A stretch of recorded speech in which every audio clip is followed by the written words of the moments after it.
दोस्तों, आज मैं आपको एक ऐसे इंसान की कहानी सुनाने जा रहा हूं जिन्होंने दिखा दिया कि अगर आप में जुनून हो, मेहनत करने का जज्बा हो और अपने सपनों पर विश्वास हो तो कोई भी चुनौती इतनी बड़ी नहीं होती जिसे पार न किया जा सके। यह कहानी है धीरूभाई अंबानी की, एक साधारण शिक्षक के बेटे जिन्होंने भारत के औद्योगिक क्षेत्र में क्रांति ला दी। धीरूभाई का जन्म 28 दिसंबर 1932 को गुजरात के छोटे से गांव चोरवाड़ में हुआ। उनका बचपन गरीबी और संघर्षों से भरा था। उनके पिता हीराचंद अंबानी एक स्कूल शिक्षक थे और परिवार का गुजारा मुश्किल से चलता था। बचपन से ही धीरूभाई ने अपने परिवार को आर्थिक रूप से संभालने में मदद की। मंदिर के मेले में पकौड़े बेचने से लेकर घर की छोटी मोटी जिम्मेदारियां निभाने तक उन्होंने जो भी किया उसमें अपना 100% दिया। लेकिन दोस्तों, धीरूभाई की सोच शुरुआत से ही बाकी लोगों से अलग थी। जहां दूसरे बच्चे अपने खेलकूद में लगे रहते थे, वहीं धीरूभाई अपने आसपास की दुनिया को ध्यान से देखते थे और यह समझने की कोशिश करते थे कि चीजें कैसे काम करती हैं। यही सोच उन्हें 16 साल की उम्र में यमन ले गई। वहां उन्होंने एक पेट्रोल पंप पर क्लर्क के रूप में काम शुरू किया। यह काम साधारण जरूर था, लेकिन यहीं से उनके सपनों को उड़ान मिली। यमन में रहते हुए उन्होंने व्यापार की बारीकियां सीखीं। उन्होंने देखा कि पैसे को सही तरीके से लगाकर कैसे मुनाफा कमाया जा सकता है। यमन में काम करते हुए उनके मन में एक सपना पलने लगा, भारत लौटने का और कुछ बड़ा करने का। 1957 में धीरूभाई भारत लौटे। उनके पास पैसा बहुत कम था, लेकिन उनके सपने बहुत बड़े थे। उन्होंने 15,000 रुपए की छोटी सी पूंजी से रिलायंस कमर्शियल कॉरपोरेशन की शुरुआत की। यह कंपनी मसालों और पॉलिएस्टर के व्यापार में थी। दोस्तों, यह वो दौर था जब विदेशी कंपनियां भारतीय व्यापार पर हावी थीं और भारतीय व्यापारियों को गंभीरता से नहीं लिया जाता था। लेकिन धीरूभाई ने हार मानने के बजाय इसे एक अवसर के रूप में देखा। 1966 में उन्होंने अहमदाबाद में एक कपड़ा मिल की स्थापना की।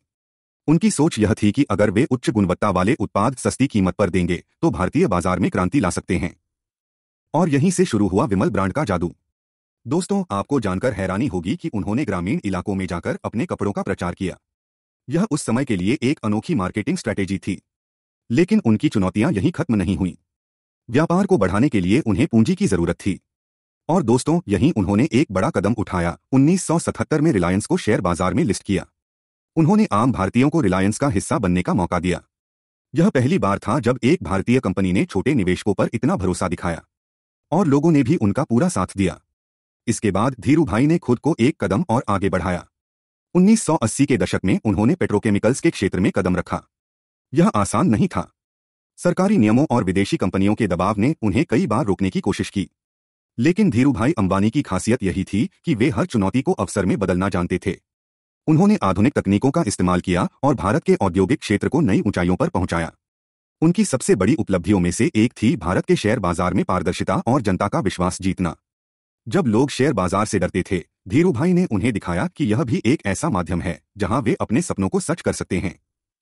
धीरूभाई का सपना केवल अपनी कंपनी तक सीमित नहीं था। वे चाहते थे कि भारत आत्मनिर्भर बने, उद्योगों में मजबूत हो और हर भारतीय को अवसर मिले। उनकी दूरदृष्टि और कड़ी मेहनत के कारण आज रिलायंस इंडस्ट्रीज भारत की सबसे बड़ी कंपनियों में से एक है, जो टेलीकॉम, ऊर्जा, रिटेल और कई अन्य क्षेत्रों में अग्रणी है। दोस्तों, धीरूभाई अंबानी की कहानी सिर्फ एक बिजनेसमैन की कहानी नहीं है। यह कहानी है उन सपनों की जिन्हें सच करने के लिए हमें हर मुश्किल का सामना करना पड़ता है। यह कहानी है विश्वास, जुनून और मेहनत की। तो याद रखें, चाहे परिस्थितियां कितनी भी कठिन क्यों न हो, अगर आप अपने सपनों पर विश्वास रखते हैं और उन्हें सच करने के लिए पूरी लगन से काम करते हैं तो आप भी धीरूभाई अंबानी की तरह असंभव को संभव कर सकते हैं।